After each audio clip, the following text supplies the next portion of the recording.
Hey guys, how's it going?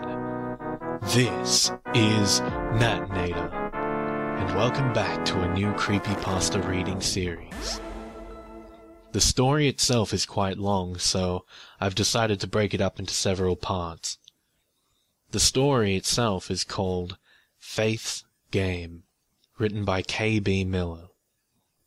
Now as always, turn out the lights, get comfortable, and let the story begin.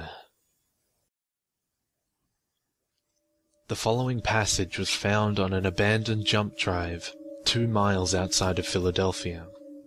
Through a somewhat longer passage, it has been passed on to, edited, and submitted by K.B. Miller. Original sources refuse to disclose the exact location where such jump drive was found. Therefore, certain names and events have been changed or redacted. I can't believe I'm doing this. Let me begin by saying I'm not sure how much time I have. I'll try to keep it short, to be as detailed as possible. The cowardice inside me screams for me to get away, to not just sit here. But the author, she wants this written down, almost like a final verse in this sick play. All I just know is that the world needs to understand. They need to know the secret behind Spring Grove. I'm not good at writing this kind of thing. The more I speak of it, the more ridiculous it's gonna seem. But please, just listen to me. I guess I should start where it counts. Are you a fan of children? I was. I was never really fond of newborns, but any child beyond the state of toddler held a certain weakness of mine. Their deep, vibrant eyes, constantly sweeping the world. But nothing fascinated me more than their mind. Their minds are the image of purity. Blank as a white canvas until our vile black paint stains it like poisonous ink. I witnessed that tainting, right before my very eyes. Preparations. My whole reason for getting myself mixed up in this crap was for a project, one that would assure my graduation from art institutes. It was simple enough. A short, meaningful documentary on a subject of our choosing. I was a film student, you see, and was no stranger in approaching random people and asking for a moment of their time in front of the camera. But I wanted to branch out. I wanted to be different, to be brave. I wanted to do something that no one else thought about or looked into. My brother had recently picked up his PlayStation 4. All the better, since he hadn't shut up about it since it was announced.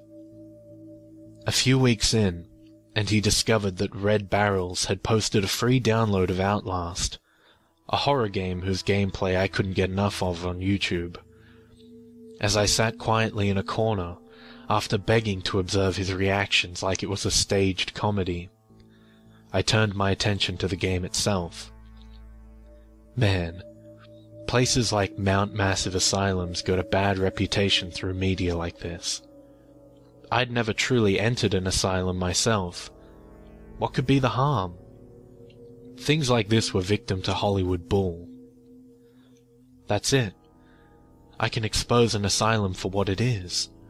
I could do more than present this as a project. I could pull a Steven Spielberg and publish this baby straight to Netflix. Being the spastic, excited fool I was, I immediately began research for my first blockbuster. It had to be someplace close, since my car had a tendency to chew out my savings every tire rotation. They would also have to be comfortable in front of the camera. Avoiding lawsuits and invading privacy wasn't exactly my forte. Any psychiatric facility would do. I didn't ask for much. Of course, all asylums in the immediate area refused any and all requests to even an interview.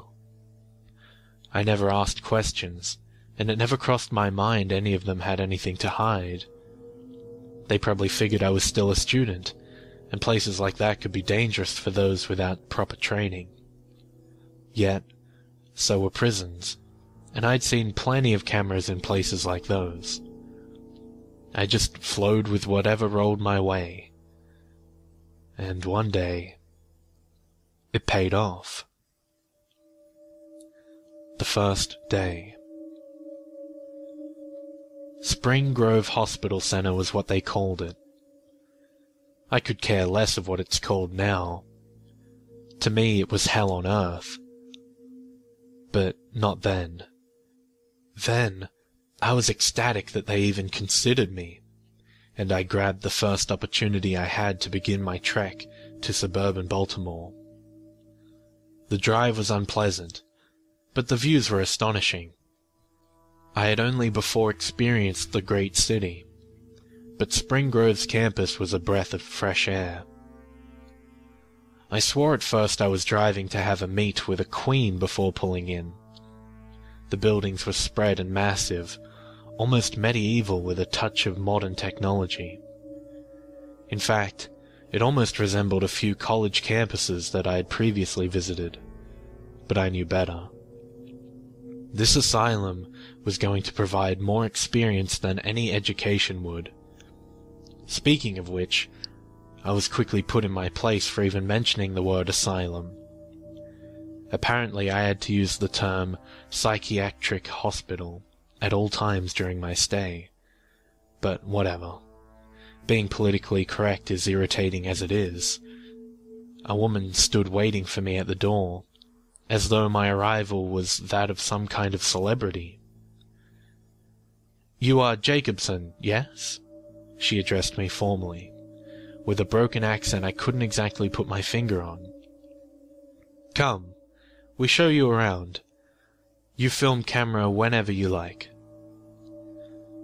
She took me into the bowels of the building.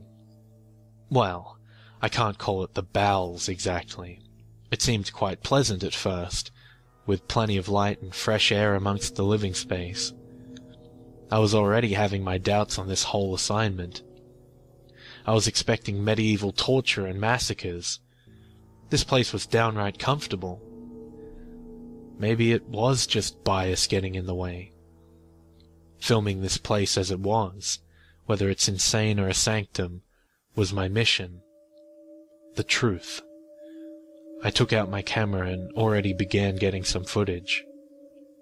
The thought, nagging at the back of my mind, was that this was going to be a bit of a letdown back at the institutes. Maybe I should just film a horror attraction instead, if that's what they expected. Spring Grove was established in 1797. Is second oldest operating psychiatric facility in the nation, the woman explained to me. Is known for its research in schizophrenia. I wasn't far into the asylum before she wanted to turn back. I knew in my gut we hadn't seen the whole facility, and I hadn't gotten nearly enough information for my documentary. She disregarded any attempts to go further, stating that was all she had to show me. I researched for days, drove for hours, for only 10 minutes worth of material? It was not going to end like this. My college education and my portfolio were at stake. So I devised the ultimate plan. Before we journeyed back to the entrance, I excused myself to the restroom. There, I waited patiently, faking whatever bowel movements I could, before I could slip out undetected. I was feeling pretty good about myself, until it slowly began to dawn on me that the patients were becoming more and more scarce. I knew I was in the woman's wing.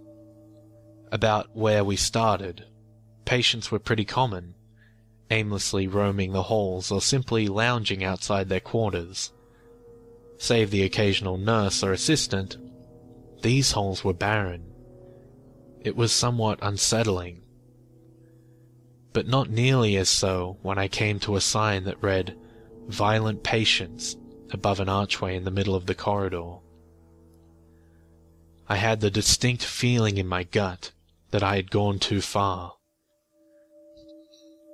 I turned to begin my walk of shame back to the entrance. "No! No! No! My game! Play the game! Play the game!" At least, that's what I thought she said. It was unholy shrieking like I've never heard before. It sounded much closer than it really was, as though the bloody wails were right next to my ear, blasting my eardrums to dust. I whipped about frantically, and found something not so dissimilar to a gremlin sprinting toward me. My first instinct was to take flight, but something rooted me to the ground. The creature stumbled and scrambled on the slick linoleum, foaming at the mouth and clutching something in the claws of her fat left fingers. As it slipped, it left a trail of blackish mucus behind it, like aged blood. It didn't take long in my panic to notice that this was a young, hairless girl, no more than 5 years old, dressed only in a slim robe. I felt my heart pound in my chest, the blood pulsating in my skull. Oh God, keep this creature away from me. Though I swore she was mere feet from my face, employees tackled her a good 10 yards down the hall. She fought, raising her razor-sharp nails across the faces of her assailants, and dropping the little device on the ground. It flipped open, revealing the dual screens that I recognized belonged to a Nintendo DS. She screamed at the top of her lungs, and I finally mustered enough strength to take a step back. One of the employees scooped the thing up, and pressed the others to return the patient to her quarters. I took the moment to wrench myself away from that place. I whipped around, turning the corner and trying to wipe the terrible images from my... "What are you doing?"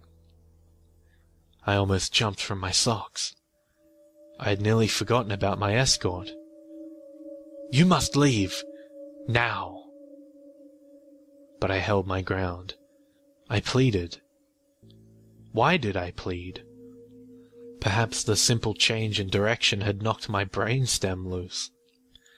My mind was now hell-bent on finishing this documentary.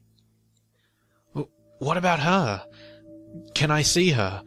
Please! You leave now!" I was pressed out the door before I had a chance to take a second breath. The woman barred the entrance. I never even got her name. All the better. I didn't care. I was angry. I was promised more than information. I was promised truth. This crap I picked up on my camera was nothing. I didn't even get footage of the hairless girl. When I reviewed my results, any and all footage of her was obstructed and replaced with static. I figured in my panic I must have hit a button or some kind of bull. Everything I'd traveled here for, gone. I didn't take my leave right away. In a fit of rage, I placed another dent in my otherwise ramshackle car. How could I have been so damn stupid? There was a reason no one tread these kinds of waters. It was a complete waste of time and money. I took up my camera and shoved it back into its case. To hell with it. I wasn't going to waste another moment in this fucking mental hospital.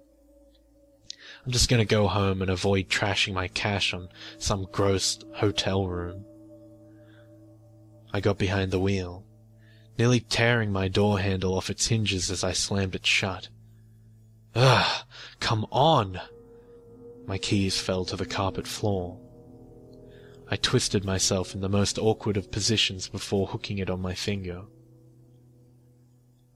As I rose, there was a loud knock-knock of glass on bony knuckles. Startled, once more letting my keys escape my grasp. I sat there a moment with an exasperated sigh, before giving in and rolling down my window slightly. "Miss Nicole Jacobson, am I right?" The woman extended her hand in greeting through the window. It took a moment before I acknowledged and shook it. "I couldn't help but notice what keen interest you have in our little asylum away from home." I perked up somewhat. "You use the word asylum. Why?" "It doesn't much matter what we call it. It'll always be home to the insane." As ridiculous as I found it to keep the right terminology, her nonchalant attitude put me on edge. "How's about you step out of the car, and we talk about getting you the footage you want?" I didn't budge. "And just who are you?" She smirked. It wasn't a playful or devilish smirk. I couldn't tell what it was. "The name's Dr. Denise Waters, Clinical Director and Chief of Staff. So, do you want that footage or not?"